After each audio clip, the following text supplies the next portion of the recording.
get this straight. She and her family flee war-torn Somalia, where 500,000 are killed during a civil war, then sent to a refugee camp in Kenya for 4 years. They are then resettled by our government in Virginia to enjoy the cornucopia of rights, privileges, and benefits the United States offers.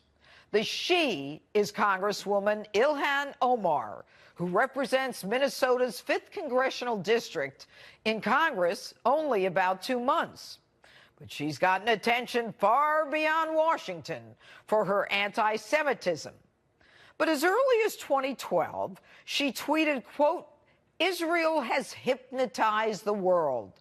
May Allah awaken the people and help them see the evil doings of Israel." Now, after an uproar in her home state, she apologized, pledging to learn more about anti-Semitism. Apparently, she did not. Once in Congress, she continued with her hate-filled anti-Semitic, anti-Israel tropes. First, in defending the BDS, or Boycott, Divest, and Sanction movement, calling for the boycott of events in Israel, and even for the eradication of Israel because of their so-called oppression of Palestine. Shortly thereafter, she tweets, "It's all about the Benjamins, baby." The Benjamins, of course, a clear reference to the $100 bill. Shortly after that, she continues her hate-filled rants, accusing another Democrat congresswoman of having a dual loyalty, pledging allegiance to Israel. She is clever, though, responding with, quote, "I am told I am anti-American if I am not pro-Israel," close quote. The House knew it had to take action. And after a week of chaos on the part of House members trying to figure out if Omar should be reprimanded, identified by name, as well as removed from the powerful Foreign Relations Committee, Speaker Pelosi comes out with a watered-down, dumb, disappointing resolution that neither condemns Omar nor mentions her name. A simple, "We shouldn't hate each other."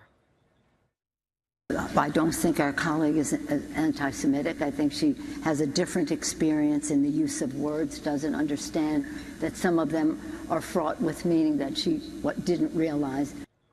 Nancy, she speaks perfect English. She graduated from a college in the United States. You say she doesn't understand the words? Are you saying she's stupid? That she doesn't understand? Then what the hell is she doing on the prestigious Foreign Relations Committee? She speaks fluently, using tropes which are figurative and metaphorical, understanding that those words create powerful images and verbal ironies. She is far from stupid. She is clear and pointed in her hatred. Her comments only critical of Jews and Israel, not Italy, not Morocco, not North Korea, Israel. Now, the fact that you didn't have the backbone, grit, or gumption to draft a resolution that included her name tells me you're the stupid one. And if you don't understand, let me explain. Omar got you and all your pals to draft a watered-down resolution with a message we all learned in first grade. Don't hate anybody. Really? That took you bozos a week in the House? And yet you were so quick to admonish a white male Republican congressman accused of hate and strip him of his committee assignments? She then goes on to accuse respected members of Congress who support Israel, our strongest ally in the Middle East, of dual loyalty.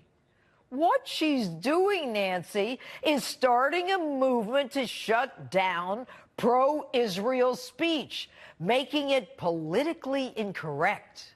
So when she comes up with her pro-Palestinian agenda, the pro-Israels are reticent to speak because she's already proven that the Dems will not punish her. And talk about chutzpah, she takes a victory lap and in an unrepentant and unchastised tweet takes credit by saying, quote, "Our nation is having a difficult conversation, but we believe this is great progress." But she continues her disdain and contempt for Israel, America's chief ally, ignoring how Israel has assisted us advancing our interests in the Middle East, preventing victories by radical nationalist movements, as well as assisting us in intelligence gathering. She then goes on to slam Barack Obama, saying he's just another pretty face who got away with murder, caging kids and droning people in the Middle East. But she adds he is a bit more polished. My question, why the disdain for the government of the country that saved you and your family after you lived in a tent in Kenya for 4 years? Why the scorn? And as the Democrats scramble to forgive, rationalize, and give a pass to a freshman in Congress, the joke is on you, Nancy.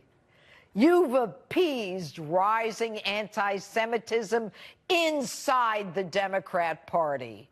Let me say that again.